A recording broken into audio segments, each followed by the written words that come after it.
Hey everybody, Josh Sigurdson of World Alternative Media here, and we are joined once again by Eric Saderholm of American Pacific Mining Corp. As many of you know, we are finally seeing some real action in the gold markets, and as of last month, saw 6-year highs for gold.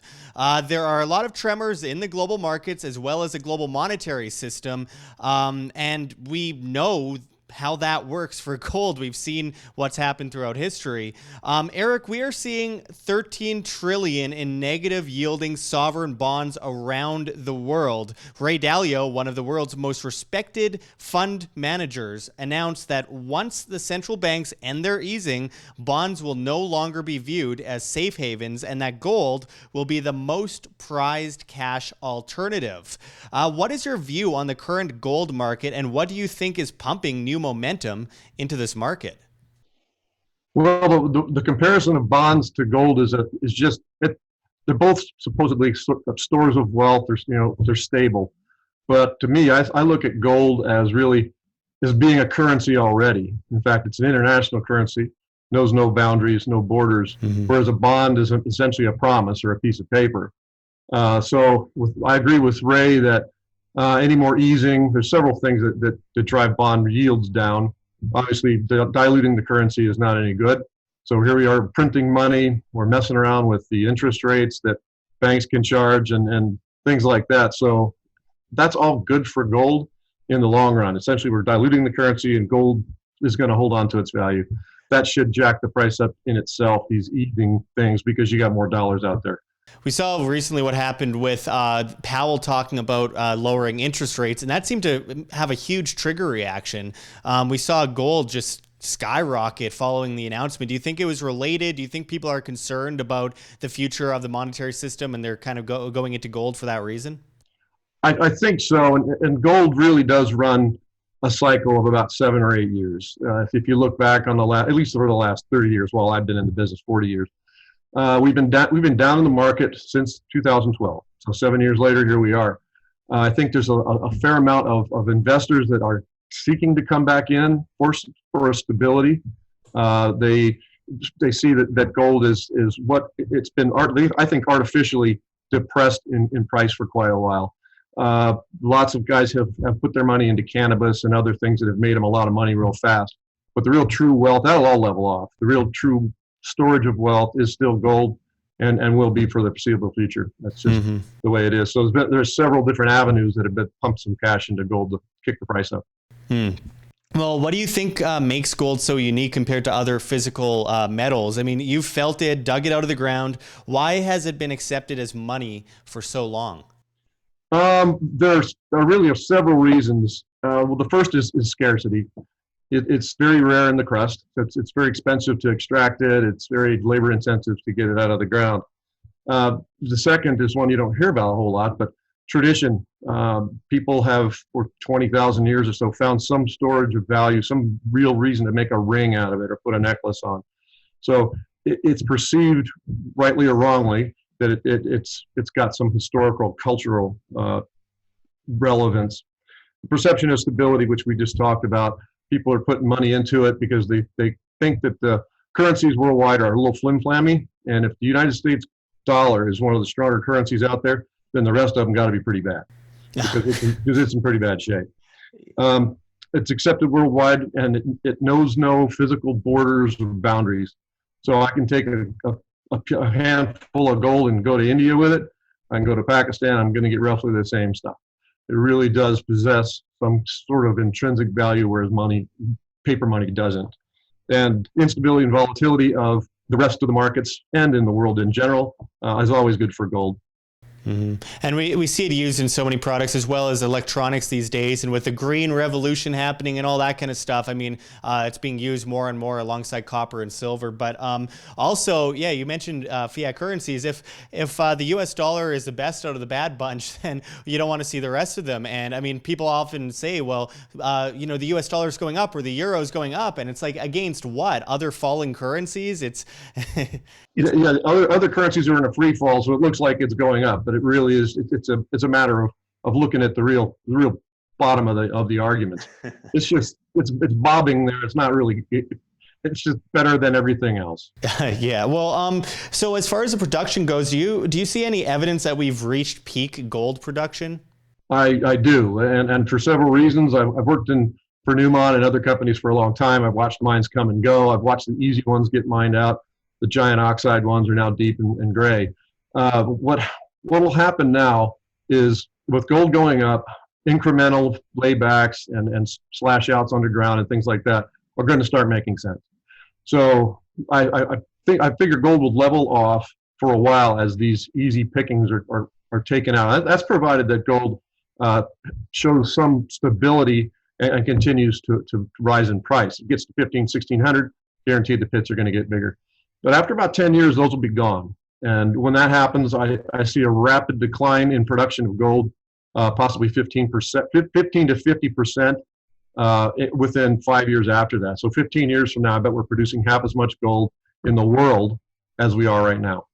Well, and that leads to what you were talking about earlier, is scarcity. I mean, you can pick up any old rock, but a gold carries a lot of value due to, well, it's all subjective really, but when it comes down to it, it's scarcity, application, use, and demand. And of course, we saw even many governments around the world trying to demonetize, like we saw in India, but gold being so culturally significant, we saw people basically rise up against that. People aren't buying the cashless system in India because gold is such a huge part of their culture, and they see value in it. And if they see value in it, you can't really argue with that. But I mean, as far as investment goes, I've always seen gold as wealth insurance. However, moving into investment, there is a huge lucrative business in investing, but I think it's more in the companies that are making or bringing gold out of the ground. And that's why one of the major reasons I had you on, because we've talked before about this. And for our audience members that aren't yet aware, can you tell us about your company, American Pacific Mining Corp? Sure. We incorporated last March, so March 2018, co-founded by Warwick Smith and myself. We had a couple of good projects that we picked up. I was working at Newmont at the time, exploration manager in the Western U.S. I could see a lack of commitment by the company in question to continue exploring here, and that's exactly what happened this year with the joint venture with Barrick. Newmont walked away from exploration in the West. So I could see that. It seemed like an opportunistic time. I really wanted to watch gold go up. I like working in the junior sector. The properties we have are exceptionally good. And so I like to work with Warwick. I think we make a good team. We are not interchangeable parts. I'm more the technical guy. I know the rocks. I know the mining, and I know that. And Warwick is the businessman. Mm-hmm.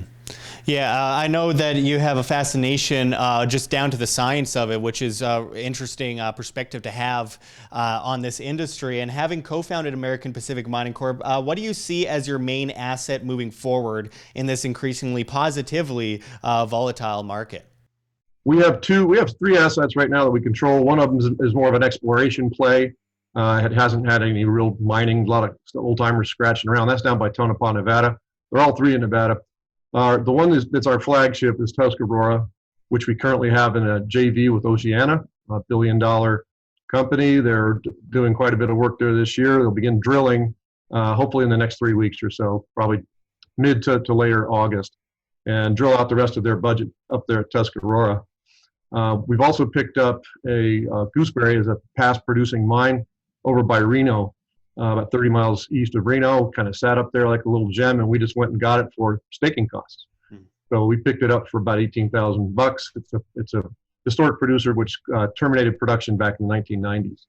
Yeah, and there's a lot of action happening in Nevada. There's no doubt about that. And we've talked about your company before on this channel, and it definitely piqued a lot of people's interest. I understand that for a small cap company such as this one, to have a joint venture partner, which comes in the form of $1 billion company, is a big deal. What happened in this case? Well, good question. We presented Tuscarora hoping to get a JV partner to several different mid-tier companies. And Oceana was the one we really hoped would be the guys that did it, if anyone did. We just figured it was a mesh with them. Turns out I know 3 of the 4 geologists in the Reno office quite well. I worked with them at Newmont. So I just ran into Rick Strife and I said, hey, we've got a really nice property. He's the exploration manager for Oceana right now. And he said, well, let's go have a look at it. So I took him up and we looked at the core and the rocks from last year and the assay values. And they put it on there. I had been, I guess, threw up the flagpole, and it turned out to be one of the ones that they wanted to JV. So we found out about that last year. They worked out all the legal stuff. And then this year they've been hitting the ground pretty hard. So they've done some really nice work. And there is currently drilling going on in your project. Can you tell us about that, the catalyst, and when you expect there to be a major turnaround? The drilling will commence in August, as I said, and it'll probably be done by, I'm guessing, the end of September. So assays will come in probably in 3-week tranches as they bring those in. It takes about 3 weeks at the lab. I always like to get some news probably third week in September all the way through October. So I have to ask on a more personal level, what got you into, or what got you to be so interested in something like gold? I know you've got a background in geology, but what brought you to this market and brought so much interest to you regarding gold and gold mining? Even when I was young, I was a geologist just didn't have a degree, so I just loved rocks. And this gave me the opportunity to do a lot of field work and really understand mapping and understand mineralogy and things like that. So I actually was thinking about going into being a meteorologist and a water specialist. I didn't really plan on being this, but I started to get, when I was in college back in the early 80s, I got some technical work during the summers. I'd go out, stake claims, see drills, and I just kind of fell in love with that end of the business. Mm-hmm. Yeah, and what would you say to people that are interested in gold as far as getting into this kind of business? Because obviously, there's a difference between investing, wealth insurance, getting into a mining company, and getting involved in this. It takes a lot of effort, a lot of hard work. What would you say to the average person that's interested in gold and wants to find their way into this kind of market? There's a wealth of information out there on the web and other places. So do a little bit of reading, depending on if you want to be a technical person or an investor or both. Figure out what companies are good, what companies are bad. If you want to be a technical guy like I was for most of my career, get a job, get a degree, and then come out and do it. But make sure it's a passion and it's something that you really enjoy, because it's a lot of work. Yeah, it's a really interesting subject matter. I've been fascinated with it. This idea of studying rocks. Geology is a very interesting science that isn't given enough enough acclaim. I mean, the amount of people out there working hard to understand these rocks as well, and the value that comes with something like gold as well. I mean, I wanted to ask you before we close it off what your bottom line is why should people get involved in American Pacific, and where can they find more information on it? Because I know last time we spoke with you, a lot of people raised a lot of interest in your company and interest in the subject matter in general. So what is your bottom line? Why should people get involved in American Pacific, and where can they find out more information on it? I think that there are probably a series of smaller companies right now that are undervalued. I consider us undervalued. It's like a lead and a lag thing right now. The lead is gold's going up. The lag is people don't want to put their money in instantly. They want to wait around a little bit, maybe watch the cannabis stocks go up, who knows exactly. So the lag will be 4 or 5 months down the road. And once that starts, I think then the price of our shares will go up. So any information that you can get from our website, just American Pacific website, just pop it in and Google it, and you'll get all our projects and all the information on how to invest, what our tickers are and things like that. It's a very intuitive, well put together website. Mm-hmm. I'm very bearish on most stocks, but when it comes to something like gold, especially when we're seeing this kind of turnaround happen right now, I think of all things to get involved in, I think gold and silver and a few other examples you mentioned, cannabis, are the ones to look at going forward. I think everyone should do their own due diligence, do their own research. It's very important, as always, to be responsible for your money. But when we are seeing the monetary systems, when we're seeing these bubbles around the world, and we're seeing people look to gold as a safe haven, I think that the people that are involved in extracting that gold, bringing it out of the ground and getting it to the consumer, it's very important to be watching these guys and get involved if you want to. Again, check the websites. We got everything linked below, folks. And Eric, I appreciate you joining us again. Okay, thank you very much for having me.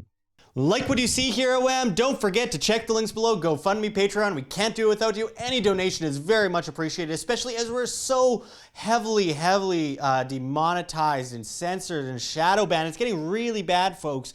If everyone just gave $1 single a month to, say, Patreon or our Subscribestar, where we do subscriber-only content, we could really get out of this rut that we are currently in as YouTube tries to stifle independent media and prop up the mainstream media. This is really important. This is one of the most important times in independent media history for us to say it's now or never. Let's keep moving forward and let's be that change that we wish to see in the world. Of course, there's also our Bitcoin address below as well as on the screen for you to scan if you please. And of course, find us on websites like BitTube and Minds, and just try to support independent media, if not myself, any of the other big independent medias out there, to help us continuously bring our message to you free of charge so that we can really change the guard as we move forward into a dramatically polarized, crazy future. Let's try to make it as sustainable as possible. It comes down to you guys. You are the change you wish to see. You guys will help us get through these tough times. So anyway, check out all those links. And until next time, this is Josh Sigurdson signing out from World Alternative Media. Find the truth, be the change.